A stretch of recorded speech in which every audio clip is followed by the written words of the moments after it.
I never thought I'd see my father cry. Not like this. Not with rage contorting his face, as he waved the bank statement in the air, his hands shaking. The statement that showed their retirement account, nearly $2 million, had been drained 3 days ago. How could you do this to us, Amanda? His voice cracked. Your own parents? We were gathered in the living room of my childhood home, the same room where Mom had taught me piano, where Dad had helped me with math homework, where family photos still lined the walls in neat chronological order. Now it felt like a courtroom, and I was on trial. My brother James stood by the fireplace, arms crossed, jaw set in that self-righteous way I'd seen too often lately. My sister Catherine paced behind Dad's armchair, occasionally pausing to shoot venomous glares my way. Even my youngest brother Michael, usually the peacemaker, sat in stony silence. Well, Catherine demanded, nothing to say for yourself? I looked around at their faces I'd known all my life, faces now twisted with accusation and betrayal. 3 months ago, we'd all sat in this same room celebrating Dad's retirement. Now they thought I'd stolen everything he'd worked for. Actually, I said quietly, reaching for my phone, I have something you all need to hear. More lies, James scoffed. The bank records are clear, Amanda. The transfer came from your IP address, using your old login credentials. Dad trusted you with emergency access, and this is how you repay him. I held up my hand. Just listen. I'd pressed play, and suddenly different voices filled the room. Their voices recorded 2 weeks ago in this very house when they thought I was out of town. It's perfect. Catherine's voice crackled through the speaker. Amanda's credentials are still in the system. Once the money's gone, all evidence will point to her. But why Amanda? Michael's voice, uncertain. She's always been the responsible one. Exactly. James cut in. That's why no one will question it when the truth comes out about her gambling addiction. I still don't like it. Michael again. Framing our own sister. Look, Catherine's voice hardened. Dad's pension isn't enough. The medical bills are piling up. This is the only way to access the money before it's all gone to Mom's treatments. Amanda will take the fall. We'll find most of the money in an offshore account, play the heroes, and Dad will never know we were behind it. The recording ended. The silence that followed was deafening. Dad's hands had stopped shaking. Now they were completely still. The bank statement crumpled in his grip. Catherine had frozen mid-pace, her designer heels rooted to the carpet. James's face had drained of all color. There's more, I said into the silence. Would you like to hear the part where you discussed faking documents about my supposed gambling debts? Or the call with your friend at the bank who helped you trace the IP address to my home office? You recorded us? Catherine's voice was barely a whisper. No, I replied. Your own security system did. The one you insisted on installing last month. It has excellent audio capability and an interesting cloud backup feature. I turned to Dad, feeling the weight of his gaze. I discovered their plan last week. That's why I've been tracking all account activity. When I saw the transfer this morning, I knew they'd finally done it. But the money is still gone, Dad said slowly. I pulled an envelope from my bag. No, it's not. The moment I saw the transfer, I called the fraud department. They froze the account. I handed him a document. This is the paperwork showing the funds being returned. It should be back in your account by morning. Michael had started to cry silently. James was gripping the mantel so hard I thought his fingers might break. And Catherine looked like her entire world was collapsing. Why? Dad's voice was hollow. My own children. Mom's experimental treatment costs more than insurance will cover, I said quietly. They thought this was the only way to get the money without telling you how bad her condition really is. Dad's head snapped up. What about her condition? Catherine made a small, choked sound. James swore under his breath. Even Michael looked away. The cancer's back, Dad, I said gently. It's spread. Mom didn't want you to know, because you just retired. She's been hiding the symptoms, but she needs more aggressive treatment. Soon. The bank statement finally fell from Dad's hands, drifting to the floor like a dead leaf. Helen. He whispered Mom's name like a prayer. That's why I've been coming over so much, I continued, helping her cover it up, taking her to appointments while telling you we were going shopping. But last week, when I overheard their plan, I gestured to my siblings. I knew I had to stop them. This wasn't the way. So what? Catherine suddenly snarled. You're the hero now. The perfect daughter? At least we were trying to do something. By committing fraud, I stood up slowly. By framing me? By betraying Dad's trust and risking his freedom with fake offshore accounts. I had a plan, she insisted, but her voice wavered. No, I cut her off. You had desperation and greed. A plan would have been coming to me 3 months ago when you first found out about Mom. A plan would have been working together, legally, to help our parents. What do you mean? Dad asked. I pulled out another envelope. My company's been doing well. Very well. I've been trying to tell you all for months, but no one ever wanted to hear about my boring tech job. That bonus I got last quarter, it wasn't $50,000 like I told you. It was $500,000. More silence. More stares. I've already spoken with Mom's oncologist. I continued. My insurance can cover her as a dependent. The treatment she needs, it's approved. All of it. I tried to tell her last week, but she was too afraid of worrying you, Dad. Catherine's legs seemed to give out. She sank into the nearest chair. Why didn't you say something sooner? Would you have listened? I asked quietly. When have any of you ever listened to me about my work, my life, my success? It was easier to believe I was still the quiet bookworm who needed looking after. Easier to think you could frame me, because who would believe I had anything to lose? The sound of a car pulling into the driveway cut through the tension. Mom was back from her bridge club, which I knew had really been a doctor's appointment. So what happens now? James finally spoke, his voice rough. I looked at each of them in turn. That depends on Dad. I have evidence of attempted fraud, conspiracy, and bank access violations. The police would be very interested. You'd send your own siblings to jail, Catherine whispered. You were willing to send me, I reminded her. But no, I stopped the transfer in time. No actual theft occurred. If I turned to Dad, you want to press charges, that's your choice. But right now, I think Mom needs to know we all know the truth. About everything. The front door opened. Mom's footsteps in the hall. Her voice calling out a cheerful greeting that seemed to echo in the heavy silence. One more thing, I said, as her footsteps drew closer. The treatment starts Monday. I've already arranged medical leave from her teaching job. And Dad, I met his tear-filled eyes. Your retirement fund is safe.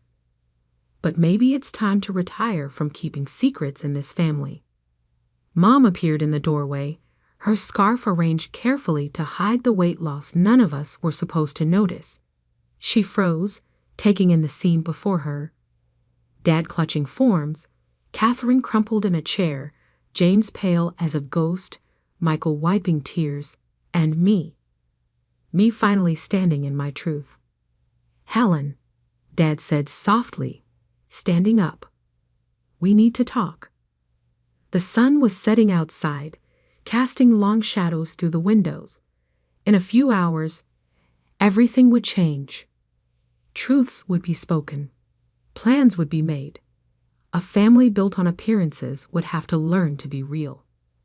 But for now, in this moment, I watched my mother's face as understanding dawned.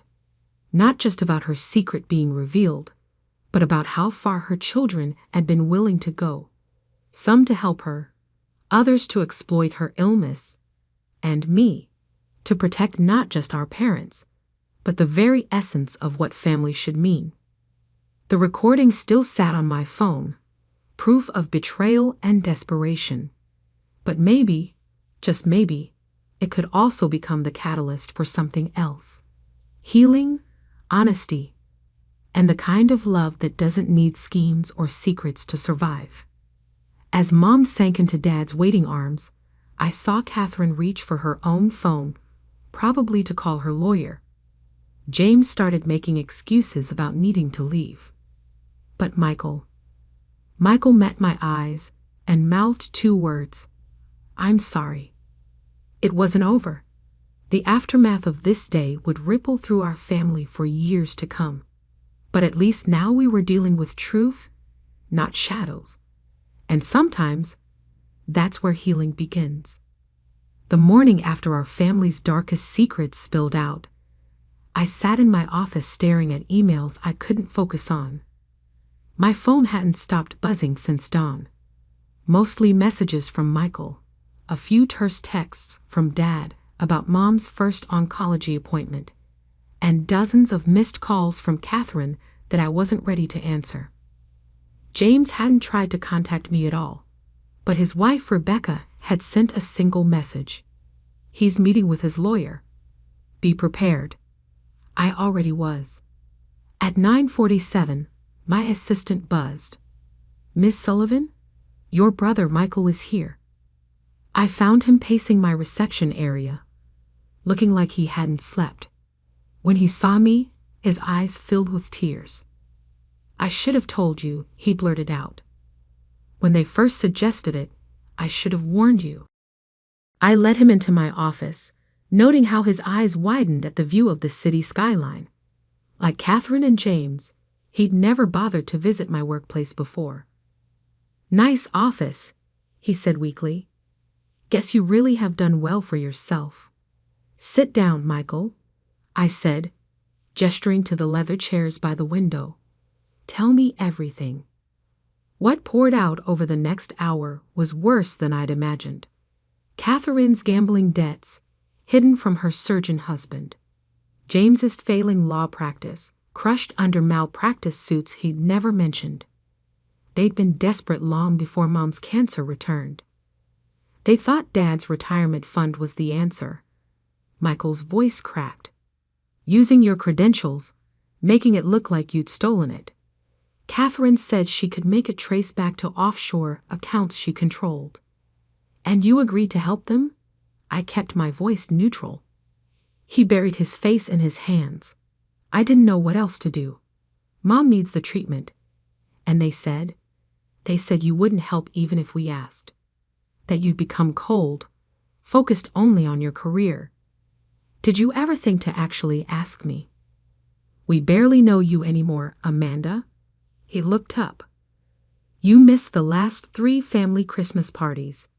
You're always working, always traveling." Catherine said. I interrupted softly. "Did you ever think Catherine might be wrong?" Before he could answer, my phone buzzed. Dad's message made my heart stop. Mom collapsed. "We're at Memorial Hospital. Come now." The next few hours were a blur of hospital corridors and medical terms. Mom's oncologist explained that the cancer had spread more aggressively than they'd thought. She needed to start treatment immediately. I found Dad in the hospital chapel, looking older than I'd ever seen him. "I should have known," he whispered as I sat beside him. "All those bridge club meetings. The weight loss she blamed on a new diet. She was trying to protect you. And our children? His voice hardened. Were they trying to protect me too when they planned to steal my life savings? I took his hand. They were scared and desperate. But Dad, what they did, trying to frame me? That wasn't about Mom's treatment.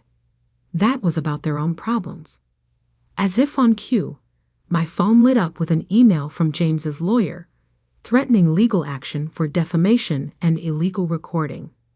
I almost laughed. He still thinks he can bully his way out of this. Dad read the email over my shoulder, and something in him seemed to break. What happened to our family, Amanda? When did we become people who scheme and betray each other? Before I could answer, Catherine appeared in the chapel doorway. She looked terrible. Designer clothes wrinkled, makeup smeared. The doctor needs signatures for Mom's treatment, she said, not meeting our eyes. Then, barely audible, I can't afford to help with the payments anymore. Thomas found out about the gambling debts.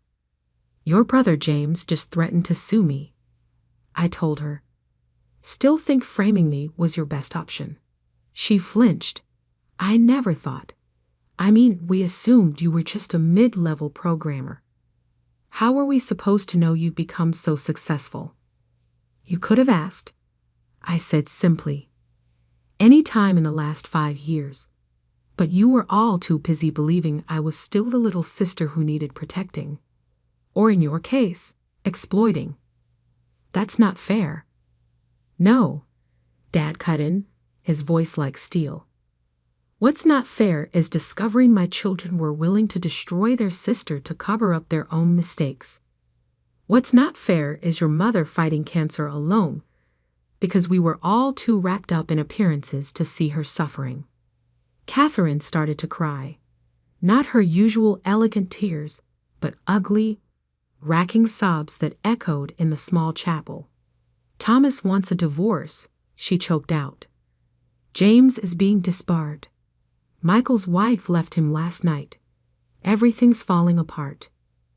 No, I stood up. Everything's finally coming into focus. The lies are falling apart. There's a difference. Just then, my phone buzzed again. A text from my assistant. FBI agents here asking about Catherine Sullivan and James Sullivan. Possible fraud investigation. I showed the message to Dad. He read it, closed his eyes for a moment, then looked at Catherine. Your sister stopped you from stealing my retirement fund, he said quietly. But what else have you done? What other schemes are out there, waiting to explode? Catherine's sobs turned to hiccups. James said he could fix everything. Use the retirement money to pay off our debts, then find most of it in Amanda's fake accounts. We'd be heroes, and she'd be in jail, but he said she deserved it for abandoning the family. I never abandoned anyone, I said sharply. I'd built something for myself. There's a difference. Dad stood up slowly. Catherine, go tell your mother you love her. Then go home and call a lawyer. A real one, not your brother, Amanda. The FBI can wait one day, I said, understanding what he wasn't asking. Mom's treatment starts tomorrow. That's what matters right now. As Catherine stumbled out of the chapel, Dad turned to me. Your mother and I, we failed somewhere. Raised children who could turn on each other like this. No, I touched his shoulder. You raised children who made their own choices. James chose arrogance. Catherine chose deception. Michael chose weakness. And I chose to stand alone, rather than be part of their schemes. And now, what do we choose now? I thought about the recording still on my phone, about James's threats and Catherine's tears, about Michael's remorse and Mom's quiet strength. Now we choose truth, I said, no matter how much it hurts. The next few weeks were a storm of lawyers, federal agents, and family therapy sessions. James was disbarred for multiple ethics violations beyond just the attempted fraud. Catherine's gambling addiction came to light, along with a trail of financial destruction that led to her divorce. Michael's wife came back, but their relationship was fragile. And Mom, she fought. The treatments were brutal, but she faced them with a grace that humbled us all. I moved her and Dad temporarily into my guest house, closer to the hospital and away from the media's circus, as James and Catherine's crimes made local headlines. One evening, as Mom rested between treatments, Dad found me on the back patio.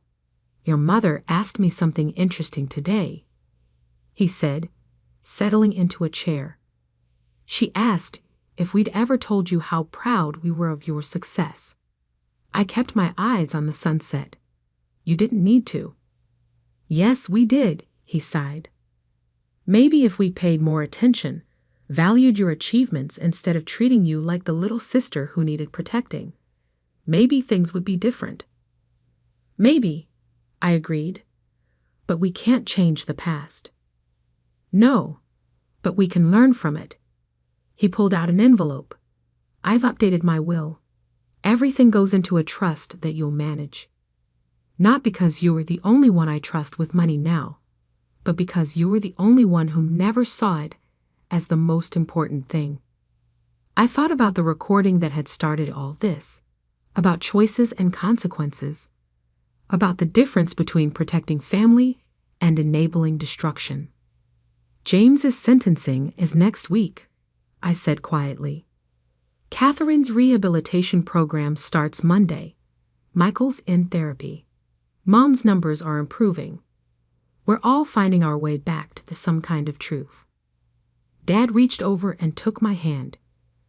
"Thank you for stopping them, not just from stealing the money, but from becoming people who could live with that kind of betrayal." I squeezed his hand, remembering the little girl who once thought her family was perfect. We weren't perfect now, far from it, but maybe we were finally real. Inside, I could hear Mom's quiet laughter at something Michael was reading to her. The sound carried through the evening air like a reminder that even broken things can heal, given enough time and truth. The recording that had exposed everything was still on my phone, but I didn't need it anymore. Its purpose hadn't just been to stop a crime. It had been to shatter the mirrors we'd all been hiding behind, forcing us to finally see ourselves and each other clearly. As the sun set on another day of our new reality, I thought about family and forgiveness, about strength and redemption. The money had never been the real issue. It had just been the catalyst that revealed who we truly were, and more importantly, who we could choose to become. Tomorrow would bring more challenges, more healing, more choices. But for now, in this moment, we were finally facing our truths together. And sometimes, that's the greatest victory of all. I never thought I'd see my father cry. Not like this. Not with rage contorting his face, as he waved the bank statement in the air, his hands shaking.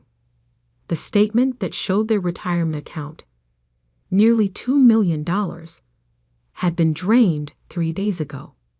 "How could you do this to us, Amanda?" His voice cracked. "Your own parents." We were gathered in the living room of my childhood home, the same room where Mom had taught me piano, where Dad had helped me with math homework, where family photos still lined the walls in neat chronological order. Now it felt like a courtroom, and I was on trial. My brother James stood by the fireplace, arms crossed, jaw set in that self-righteous way I'd seen too often lately. My sister Catherine paced behind Dad's armchair, occasionally pausing to shoot venomous glares my way.